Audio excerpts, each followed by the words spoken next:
மனிதவள மேம்பாட்டு குறியீடு பற்றி பார்க்க போகிறோம். Human development index. இது வந்து வாழ்க்கையோட முழு அளவீடு, மனித வளர்ச்சியின் அளவீடாக உள்ளது. இது வந்து ஐக்கிய நாடுகள் வளர்ச்சி திட்டம் வந்து வரையறுக்கிறாங்க. 1990 வந்து பாகிஸ்தான் நாட்டை சேர்ந்த பொருளியல் அறிஞர் வந்து மகபூப் உல் ஹக்கு இவரும் இந்தியாவை நாட்டை சேர்ந்த அமர்த்தியா சென் தான் ஹியூமன் டெவலப்மெண்ட் இண்டெக்ஸ் வந்து மேம்படுத்தினாங்க. மனிதநல மேம்பாட்டு குறியீடை வந்து ஐக்கிய நாடுகள் முன்னேற்ற திட்டம் வந்து வெளியிடுறாங்க.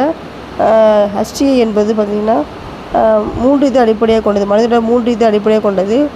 மனிதனோட ஆயுட்காலம், கல்வி, வாழ்க்கை தரநிலை இதை மென்ஷன் பண்ணி வெளியிடுறாங்க. இந்த குறியீடு வந்து நாடு, மாநிலம், மாவட்ட அளவில் தயாரிக்கிறாங்க.